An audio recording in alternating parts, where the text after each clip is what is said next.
if we can see the picture faster, that means we have more time to think how we can solve it, what we need to solve right now, and what we can, keep for the future. So I believe that within the next 6-12 months, we will see more AI systems that will help us to see the big picture of those complex challenges.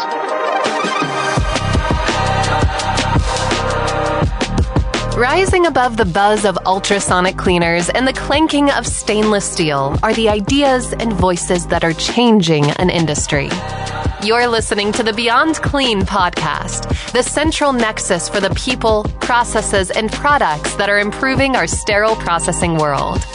Each week, we speak with frontline technicians, CEOs, engineers, and entrepreneurs with a common goal: to help you fight dirty, every instrument, every time. Whether you're tuning in for education or inspiration, we're glad you did. Now turn on those washers and turn up the volume. It's time to go beyond clean.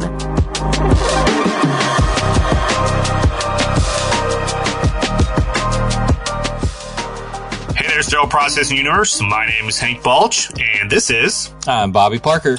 And you're listening to Season 27 of the Beyond Clean podcast, themed Planet Surgery. And we're talking to all kinds of clinicians, innovators, thought leaders, surgeons, surgical technologists, CNRAs, you name it. If they cross the threshold into the operating room, this is what this season is for. And we're going to be tying in and outlining the connections around instrumentation, obviously the impact of that. But in this episode in particular, we're going to be going high level on one of my favorite topics, Bobby, AI, and what's going on in the market today as it relates to IP, but also broadly into the surgical and the sterile processing component. So really looking forward to talking to Max Simonovsky, the founder and CEO of Soapy today. Yeah, we couldn't do a whole season on surgery and not talk about our favorite topic, AI. And Hank, I'll be surprised if we get through the rest of these episodes and this doesn't come up at least one other time in these other conversations. It's very much in the forefront, and excited to talk to Max. I haven't met him yet, but I know that he's doing some cool things in the IP space. So buckle up. It's going to be a good one. Well, stay tuned. Turn off your AI so it doesn't know that we're about to talk about it. This is just going to be between the humans on this show. And they can turn it back on when you get done and have a lot of fun. But yeah, hang with us. We'll be right back in studio with the Max Simonovsky.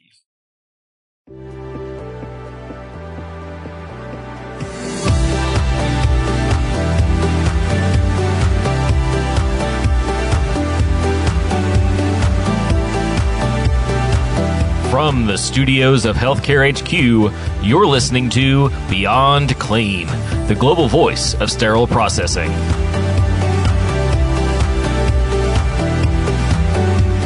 All right, we are in studio now with Max Simonovsky, the founder and CEO of Soapy. I'm going to label you also an AI techie guru. I don't know if you accept that title or not, Max, but that's what I'm going to label you for this show. So welcome to the studio with us today. Thank you, Hank. Techie, yes. Guru, I'm not sure yet. It's too premature of a field for so many ways. So I'll keep the techie. It depends on who you're compared to, right? Compared to me, definitely a guru. Thank you. Yeah, really excited to talk to you about this. I was telling Bobby before we jumped into the studio when we first met at a previous APIC event, you really struck me as a creative thinker, a big thinker, but not just a thinker. It's like they're kind of hypothesizing or whatnot. You get in there and you're taking active steps to try to not only solve problems, that's a little cliche, but you're out there to try to think differently about not only the problems, but also the solutions and how they scale and all that kind of stuff. And so I've been thinking about you ever since, not in a weird way, but in a good techie way since we met. And so when we had this season come up and we're chatting about, various guests and topics related to Planet Surgery and the conversations around everything from best practice to how we're utilizing tech and training and onboarding and whatnot. I was like, we got to get you in to be a part of this season, this conversation. So before we get into the meat of the interview, though, I'd like you to give us a little background for anybody who doesn't know you. I know you're fairly active there on LinkedIn, so folks may already be connected with you, but where do you come from in the healthcare space? What's your background? So, well, first of all, thank you for inviting me. It's fun and exciting. I'm looking for the conversation. I'm coming from medical science background, worked through the hallways of several facilities. I was not practicing medicine, but doing more in the research and integration of different solutions and technologies. Some of them went into deep science, like pre-artificial intelligence systems to analyze radio-oncology related data and understand how you need to treat patients and et cetera. Some of that went into OR related practices down the road. Some went into how you screen even blood samples in the most efficient way. And I'm happy also to share that I'm practicing right now as a mentor in few innovation programs in the medical space. And I'm trying to bring my geekiness about AI and business models that can be implemented and combined together, and how you can then scale it up and make things happen, solve problems. So I like to ask people like you who have done multiple things across healthcare. Obviously, you could have focused anywhere in the continuum of healthcare. Like, what about infection prevention captured your imagination, or I don't know, maybe you saw enough potential there to want to focus on that? I'm not sure it's a very fair question, to be honest, because there was a variety of opportunities. I think the reason why I stopped looking at other options or opportunities and really stopped on infection prevention is the realization that over time, with all of the technologies and new capabilities we invent, we're creating even a bigger gap from the basics that we need to maintain in specific level as high as possible, and the new tag that is there in the facilities. So we forget the basics after we end medical school, and unfortunately that's created a bigger growing challenge within the industry. So some people will not say it's a high tech enough space. I think it's definitely a high tech space, and we just need to not forget it. There's a lot going on in AI. It's kind of the buzz of the day or the year, the last couple of years, and I got a feeling it ain't going away anytime soon. There's a lot of capabilities already out there, like you even shared, right? Like this has been part of the research side of things for many years now. It's kind of been commercialized. And so the rest of us who haven't thought about it are now getting to play with it and see it. But specifically in the infection prevention space, for anybody who hasn't really settled down and kind of looked at the ecosystem today, what's possible out there? And then as you answer that question on like what's already possible in the IP space, remember, you're going to be talking to people who, tuning into this episode, they may not have even consider the intersection between IP and AI. These may be folks from the surgical side. These may be folks from sterile processing. I'm assuming we're going to have at least a handful of infection preventionists as well. So this is going to be an audience maybe that just hadn't really considered it's already there and there's already things already happening. So how would you kind of explain that? So beside the Mid-Journey fun pictures we can create for LinkedIn posts and the text, right? AI was there for many years. And I think the biggest tool we used till now was screening big data sets and trying to understand what that means, right? And we did it in universities 10, 15 years ago. We were not calling that AI as we call it today. We were calling that more big data analytics related practices. The AI today combined that big data analytic practices with better conclusions and better insights for us that we can then take forward. So for infection prevention, what I see is a way better, and this is something that we already see and it's existing, and we see publications going out, way better understanding of, let's call it the diagnostic part of infection prevention. If we look at healthcare system as a living organism that is very complex, and you're trying to diagnose where is the disease coming from, where the infection is, and what kind of treatment you need to then have, then AI today already giving us a glance into those capabilities that are coming. So as an infection preventionist, beside the fact that I need to analyze existing regulation requirements and then react to what I have in the system, which means I'm most likely going to be in a delay of a few months, maybe a year, right? Until I create the new processes. AI can support me in shortening that time gap pretty rapidly. And that's, for me, it's one of the most exciting things that are about to happen in our space. Yeah, to help put some more concrete feet on that, I guess, and help us conceptualize a little bit better what some of those diagnosis capabilities are, Max, I'm curious, in your experience, either being in facilities or working with facilities, could you give us maybe one example of a really concrete problem that AI diagnostic large language processing abilities help solve a specific problem? I have. Well, I probably more going to highlight challenge that we hear a lot, and one of the things that we are trying to solve. Infection prevention team is usually a small, limited team that need to reply to a variety of questions and needs in a very big organization. So sometimes it's only 2, 3, 4 people for a hospital that runs a few thousands of employees, which is pretty crazy. And all of those employees rely on a 3, 4, 5 people team. Right. So, and they rely on the process they will create. They rely on, well, I have a problem. I need to call someone. I need the reply right now, immediately, 24/7 in the middle of the night, because I can't proceed treating this patient or taking care of the entire department without having an immediate feedback. What that creates is 2 things. One, frustration among both sides of the teams, the infection prevention team that trying to do best, but they need to work over hours. And the frustration on the clinical team that need those replies immediately. So the big model system, what we are trying to do, and we kind of trying to replicate other industries in that way, in some way, is creating an artificial virtual infection preventionist that can immediately reply 24/7 for, let's say, even 80% of the questions that usually are repeatable questions.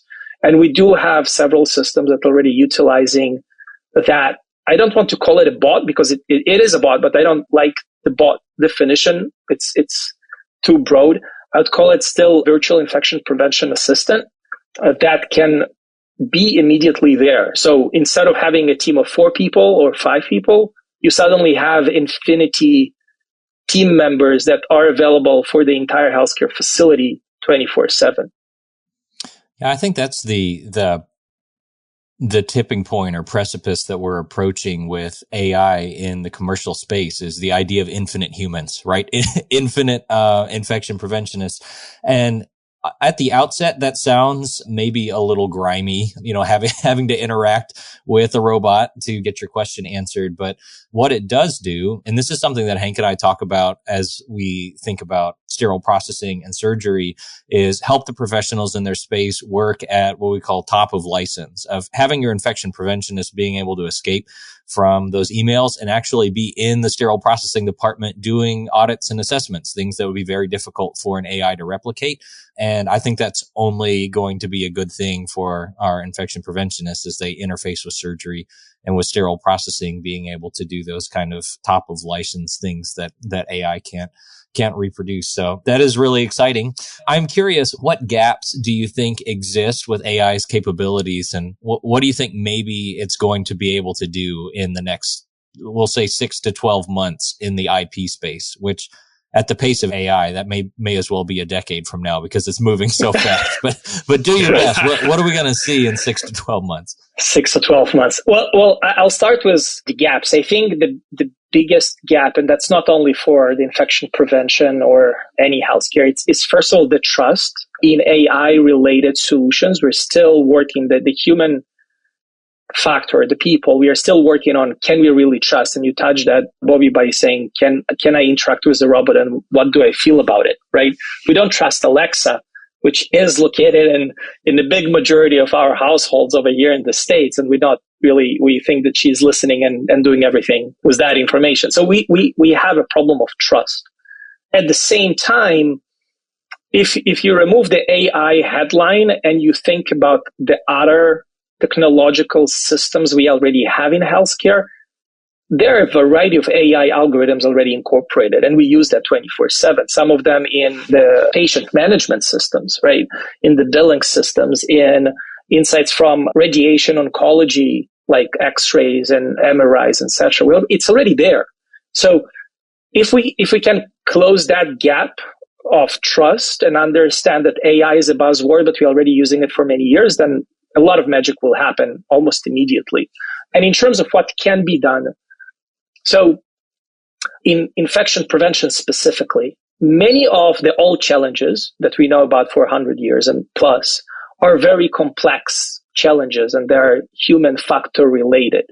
And because they're human factor, well, like hand hygiene is a great example of that. It's a multi-point challenge within healthcare environments, not just the nurses and the clinical team. It goes down to laundry room. It goes into the food preparation environment, food delivering, cleaning, etc. So we have a variety of multi-factor, very complex challenges within the system, and infection prevention team need to solve them with the limited resource they have, with sometimes limited time to understand all of those factors and how they interact between them. AI can definitely help with that by seeing the entire big picture faster. Maybe not better than humans right now, but definitely faster. And if we can see the picture faster, that means we have more time to think how we can solve it, what we need to solve right now, and what we can, keep for the future. So I believe that within the next 6-12 months, we'll see more AI systems that will help us to see the big picture of those complex challenges.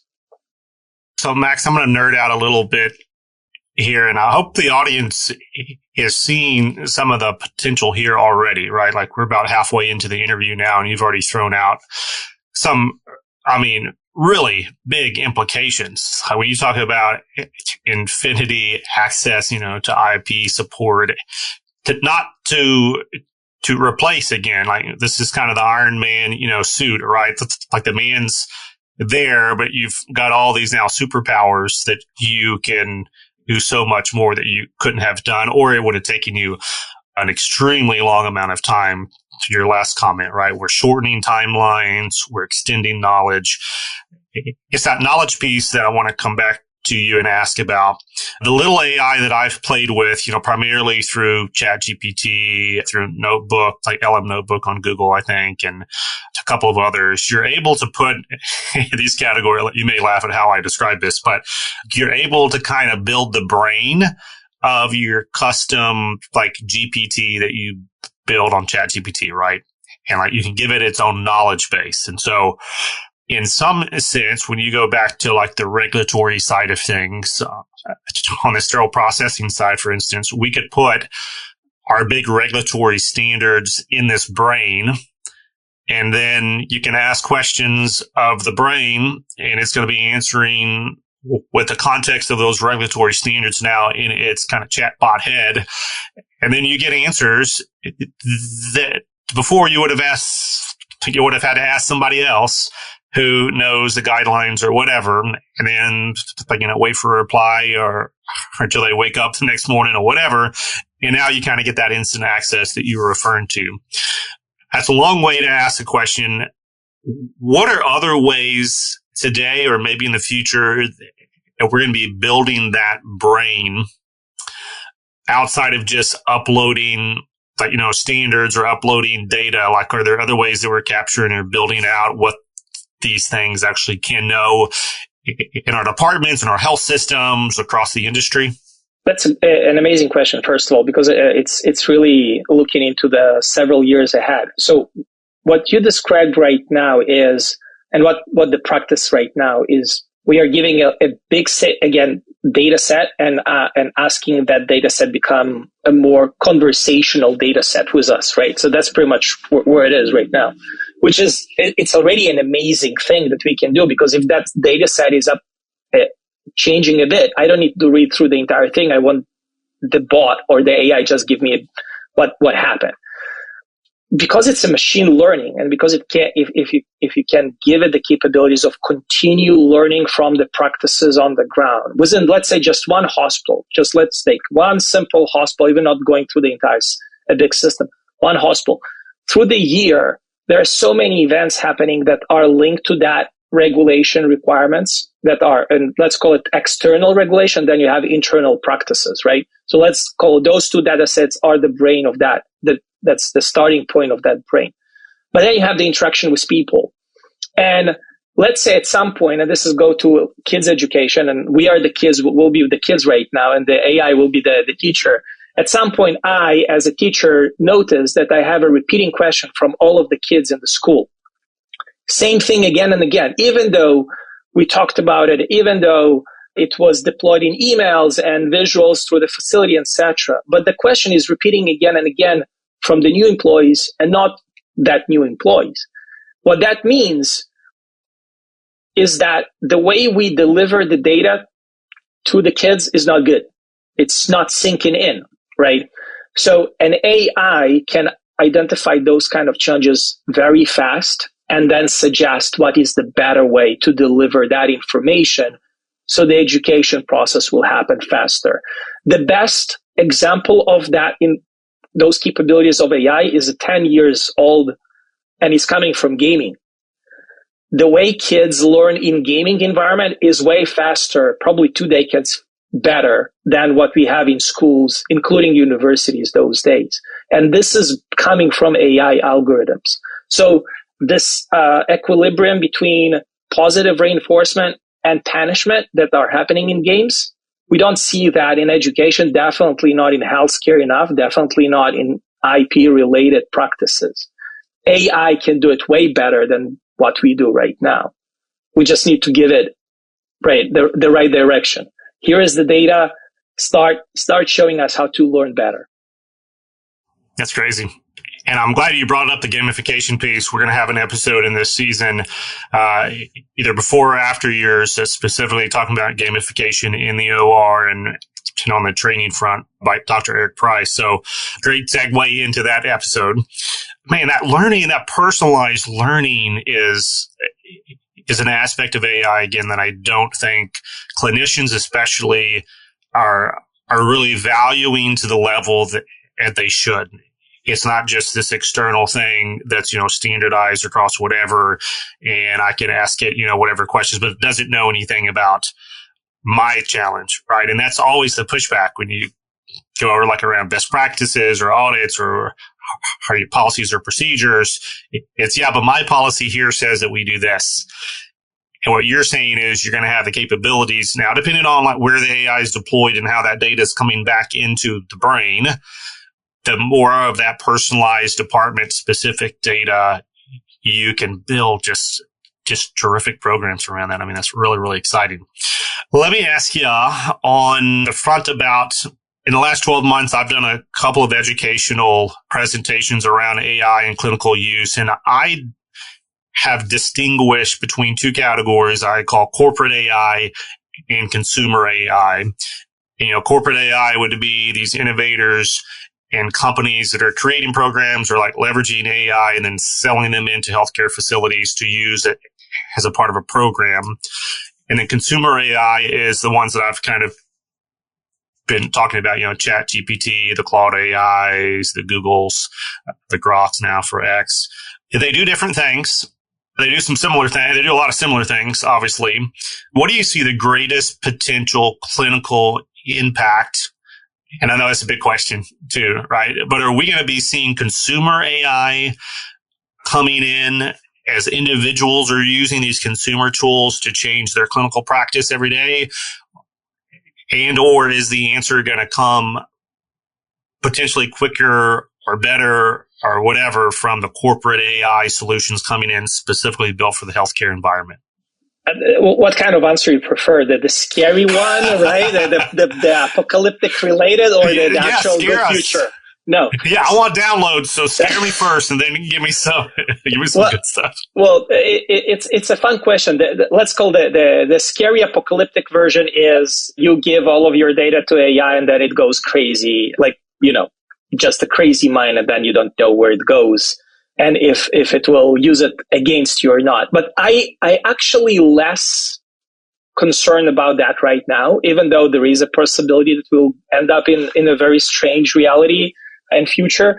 I'm less concerned because I think that we are intelligent enough to control that scenario right now. It's not simple, but we are still intelligent enough to do that. I also think that we will use AI on a personal level. We are already doing that. We are not recognizing that. It's in everyone's phone pretty much, and everyone's TVs and game consoles if we are going into gaming. But I think that healthcare in general right now trying to get out of hospitals and get as close as possible to the household. That's the entire industry concept right now. We want to treat you at your home, probably prevent the needed treatment at your home, then bring you into the hospital. There is a variety of reasons why it's happening.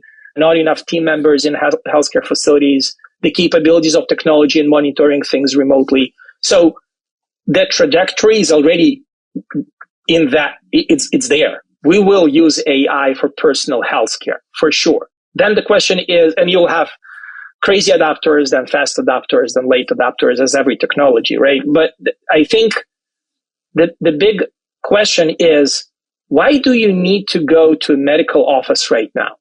If many people are already going to the web and trying to understand their conditions, make a self-diagnostic kind of process at home, and when they realize that they don't have enough information or they need a prescription, then they will go to a medical office. It's already happening those days, right?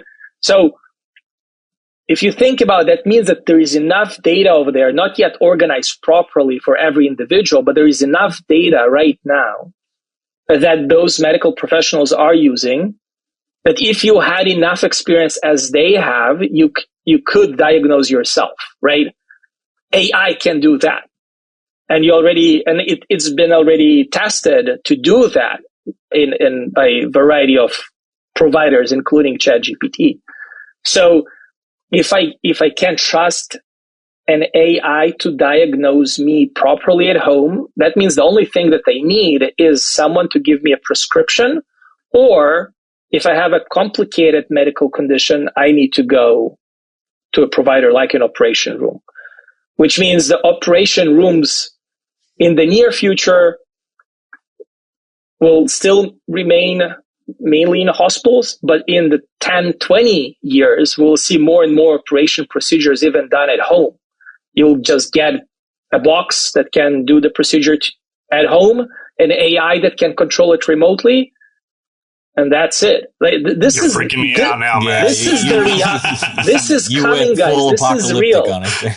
This is really coming because if you think about the population is growing, we are still very slow on creating medical professionals. So the ratio between medical professional and the number of patients is constantly growing. It's a crazy ratio, and it will grow continuously. So Or we will figure out how to replicate people very fast with all their knowledge in their heads, right? Or we will rely more and more on artificial intelligence systems that will provide not all the services, but 85, 90% of those services at home.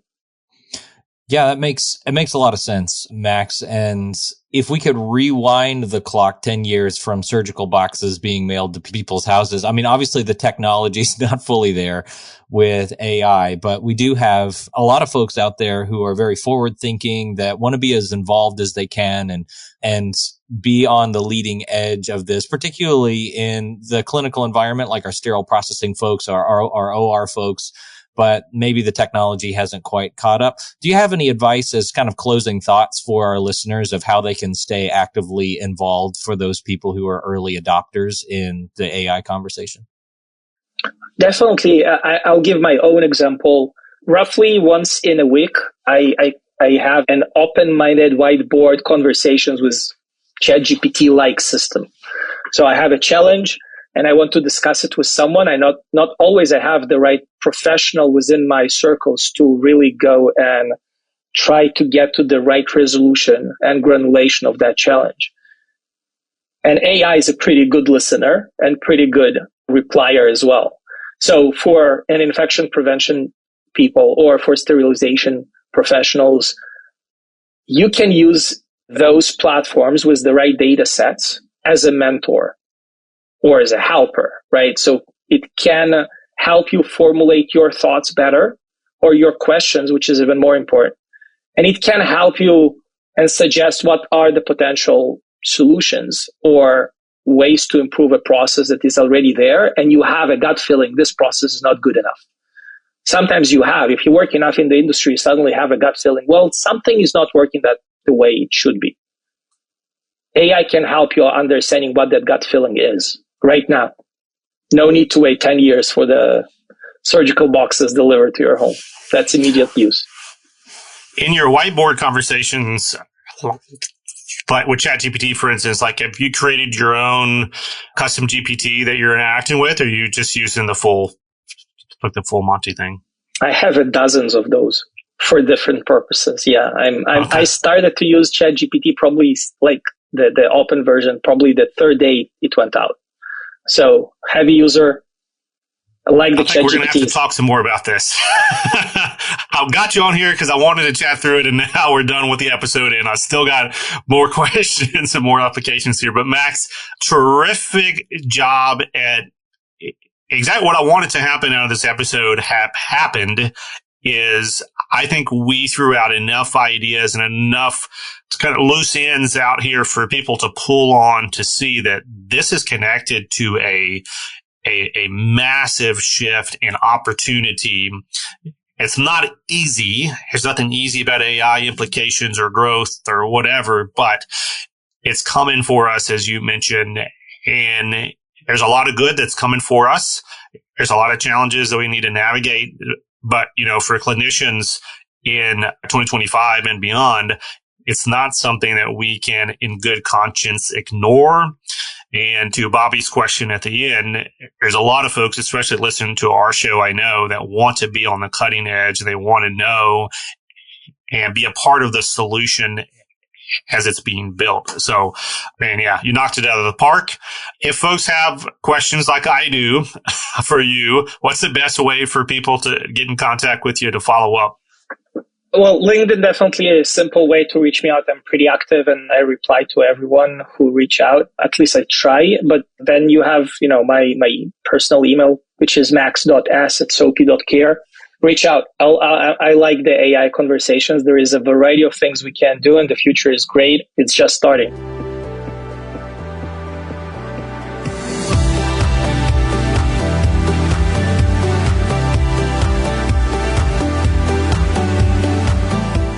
Well, great conversation. Like we were just talking offline here.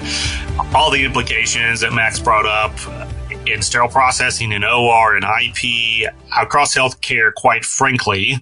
And even though I know this season is primarily focused on, what's happening, the implications in the operating room suite during the procedure. And we talked offline too about, the IP integrations around everything from PPE compliance in the OR to point of use to transport. Like clearly there's applications to what we talked about today on those things, but it is much wider and deeper and crazy, exciting, and a little bit scary. But I'm jazzed up, man. I'm ready to go take over the world in the name of AI.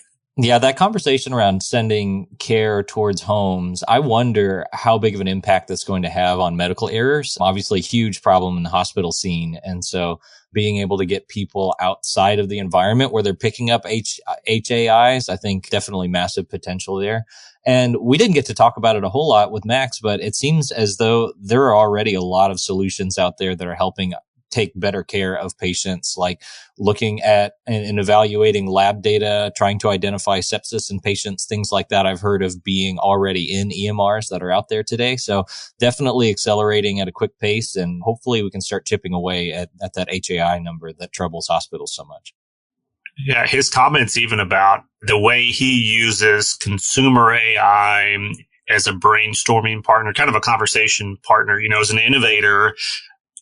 I found that very interesting, but then also with my clinical hat on and the potential there to sit down even like with your leadership team or even as an individual technician or department leader to say, hey, like these are my challenges and this is what I've done so far. This is my data, like help me to trend this out. It's just someone to talk to at an instant. And again, you can link up that background knowledge base with if it's regulatory standards, if it's your own information from your tracking system and whatnot. I mean, just huge implications that I would love to spend some more time just thinking about, quite frankly, but also talking about too with people that know more about these kind of things than I do. So really, really encouraging. And if you're tuning in from the clinical side and you're already using some of this AI tech, if it's consumer AI, or like Bobby said, if you're already using some programs in your hospital that leverage AI components and you're seeing success, or maybe you're not seeing success, maybe you're seeing challenges and you're not a believer in the potential or the application that we've been talking about today, we'd love to hear from you. In particularly, we'd love to see that conversation happen in the comment section of these episodes when they come out through LinkedIn and Facebook. That's where the intersection of all these audiences come together. Like the guest is going to be able to see that content stream or the comment stream. The other listeners obviously going to be able to engage in the comments. And so this is one of those that, people, maybe you don't have any opinion about it, but this sparked some opinions, or maybe you've already got strong opinions about it and this either, aligned with or didn't align with. But I'd love to hash out the implications, the applications, and again, any current success stories that you're seeing out there in your department, in your OR, in your SPD, because that's what it's all about. It's fun to talk about this, but at the end of the day, like we want to see action happen. We want to see you guys be equipped to fight dirty better. So yeah, chat with us in the comments, or if you want to do something behind the scenes, feel free to email us too. But that's going to do it for this episode of Beyond Clean Season 27, Planet Surgery. If you ain't figured that already, this is going to be a banger of a season. Absolutely fantastic. We got more great guests lined up where this one came from. So until we talk to you then, keep fighting dirty. Thank you for listening to this week's episode of Beyond Clean. As a reminder, you can help support us by subscribing to Beyond Clean on your favorite podcast app, or by downloading the smartphone app on iPhone or Android. Simply search for Beyond Clean in the App Store or Google Play. The best thing about downloading the smartphone app is that you can access bonus content for certain episodes and view episodes in certain categories, like articles on the go and vendor spotlights. Are you following us on LinkedIn or Facebook yet? If you are and you love an episode or post, then let your social network know about it. Like, comment, or share our posts along with your thoughts and keep the conversation going. If you have any topics or guests that you would like to recommend for a future episode, just send us an email to info@beyondclean.net. We look forward to hearing from you.